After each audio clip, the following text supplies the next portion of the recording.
So I would like to walk through just a little bit of context. And I know some of you, I've had conversations with some of you. I know some of you have already engaged in our volunteer program. So this might be old news, but a lot has changed over the last couple of years. And COVID, in the same way that it impacted all of your lives, your ability to connect with the people around you, your ability to access resources, so much more so for folks first arriving into the country. So I'll give you some background on that.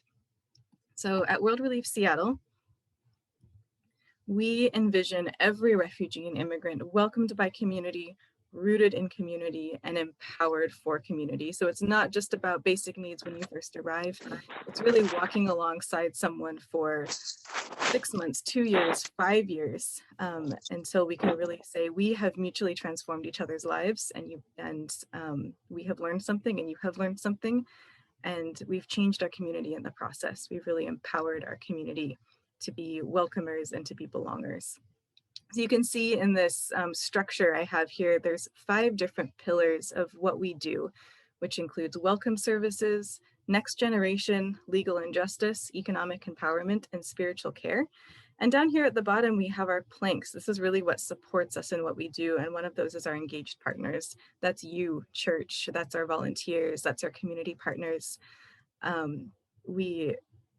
We intentionally do what we do with the network and with the supportive community. So I'm going to share a little bit more about this. Hold in your mind again, just that feeling that you've had or that experience that you've had in the past. Maybe it's right now of being in a new situation, being in a new context. Maybe you were learning a new language. Maybe you were traveling. Maybe you had your own immigration experience, or you know people have been through that experience.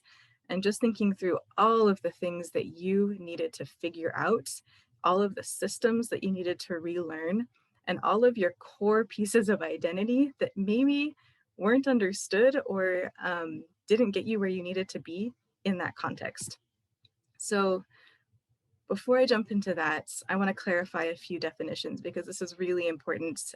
These words have legal ramifications and particular protections associated to them. So I can't see the chat, but think about the definition of refugee. Does anyone know the definition of refugee according to international law?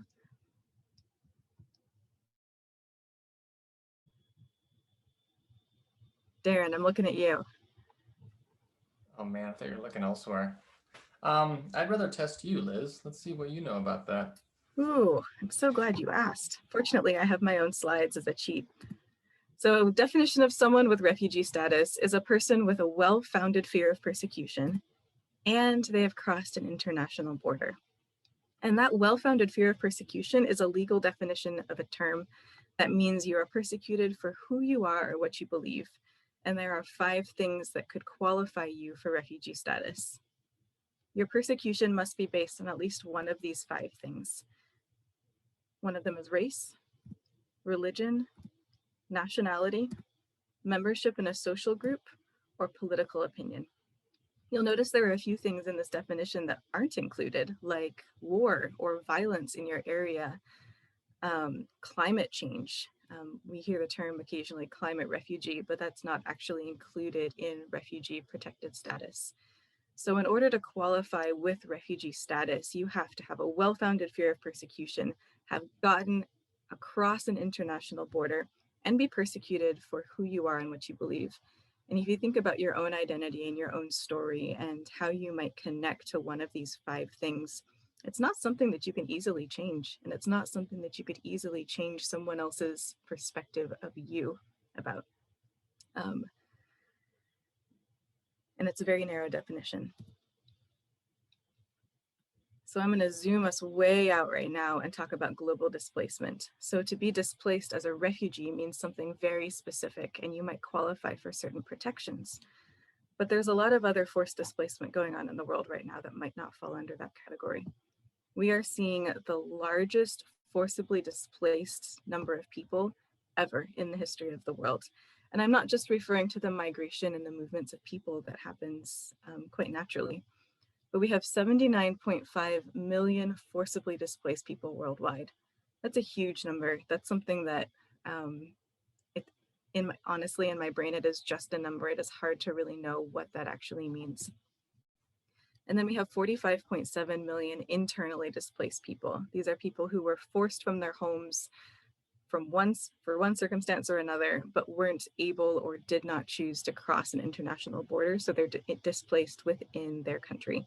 So that would be like us being displaced within the United States, but not having a home to go back to. And then 26 million refugees. These are folks who, like we learned previously, have a very specific definition of persecution based on who they are or what they believe. Usually something you can't change. And 4.2 million asylum seekers, those still seeking safety either within the borders of a country or at the border of a country. So that's a lot of numbers. When someone receives refugee status, it doesn't actually mean, it's not very helpful unless you have somewhere to go. So you might have gone through the United Nations High Commissioner for Refugees, applied for refugee status, gone through your vetting, gone through your screenings, gone through your medical checks, received refugee status, but then you're waiting.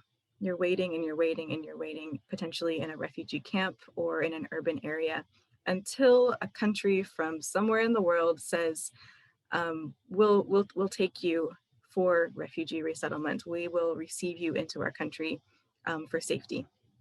And according to the UN, there's 3 options for someone with refugee status. Option number 1, you get to go home. Maybe something changed in the political circumstance in your home country. That's probably what we would all choose if we could. Option number 2 is you stay in the country to which you fled. Maybe it's in a region that you have family or community connections. Option and final option number 3 is refugee resettlement to a third country like the United States or Canada or another country that accepts refugees. And you can see in the United States over the years when the refugee resettlement program first started, late 70s, early 80s, the US accepted 200,000 refugees. And it goes up and down based on who's in political power at the time in the United States and what's going on globally. But recently, we have had the lowest refugee admissions numbers in history, culminating in the lowest ever of under 15,000 in this past year. Partly due to the pandemic, but partly due to the administration setting a refugee cap so low that we couldn't receive people. This combined with a couple other pieces of legislation, including the what was referred to as the Muslim ban, where people from different Muslim countries weren't allowed into the US on any visa under any circumstances. Whew, so that was a lot of information. I can't see the chat while I'm sharing my screen, but please feel free to drop in thoughts, responses, questions, and we'll have time to get to those. So imagine you, or perhaps this isn't something that you imagine, perhaps you know someone or your family has been through this situation where you've been forcibly displaced. You've gone through this excruciating and uncertain time of waiting, not knowing what's happening next. The average wait for someone to be resettled after they receive refugee status is 17 years. That's a generation. So when you finally are received into the United States and matched with a refugee resettlement agency like World Relief, you hit the ground running. So we walk alongside folks from the moment they land at SeaTac Airport, and all of the things that you might need to do in the first couple of months. We're right there with casework, with employment services, helping someone find affordable housing, getting kids enrolled in school, and working on English classes and connecting to the community.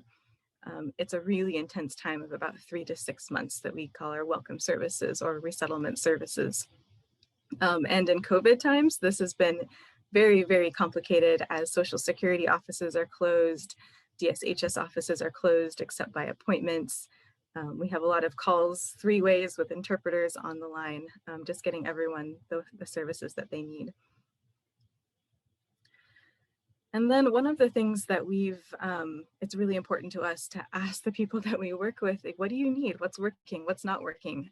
We don't presume to come in and know exactly the context that people come from and exactly what they need when they arrive.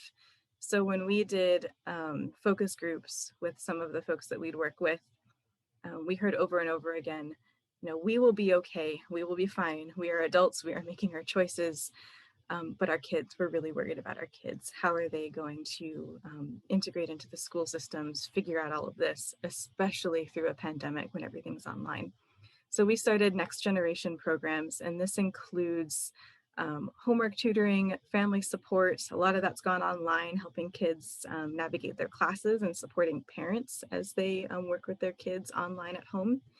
And a very exciting, very fun Refugee Youth Summer Academy that's 5 weeks during the summer. It's somewhere between intensive cultural language orientation plus summer camp, where we're doing activities out in our community garden. We're working in group activities and really getting the feel for what it's like to be in an American school system. Imagine if you arrive, you're in second grade, you arrive with your family in April, you get dropped into a public school class, and then there's summer break for 3 months. What do you do in the fall? How do you jump back in and really feel like you have the confidence, you have the resources you need to really succeed and do well in that class? So that's what Summer Academy is all about. Then we have our legal and justice programs. This is something that has really grown over the last year. So now we are able to help people with DACA applications, with applying for their green card, applying for citizenship. After 5 years in the country, you're eligible to apply for citizenship. And it's a really exciting way to be advocates and to really be in a system of legal and justice and walk alongside people in a way that can be very complex and very overwhelming.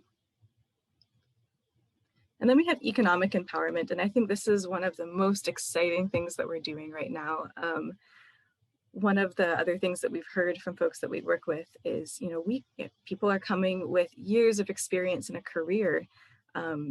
We say, okay, well, you have to learn English when you arrive, but you might speak 4 languages already and be very, very good at what you do. And so how do we create opportunities and get resources into the hands of people when they arrive, so they are truly empowered and have the things that they need to start businesses, be connected to grants that are available to them, have a place to work, and really thrive in their new community.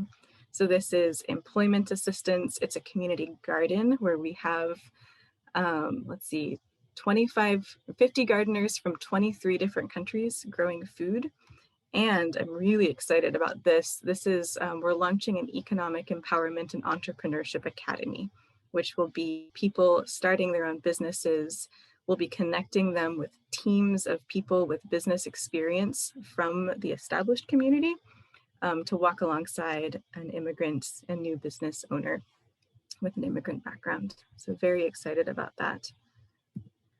And then finally, spiritual care. We, as you're talking about missions and talking about how that is meeting physical needs, but also spiritual needs, people are coming through incredible trauma, through incredible dislocation of self and place and community.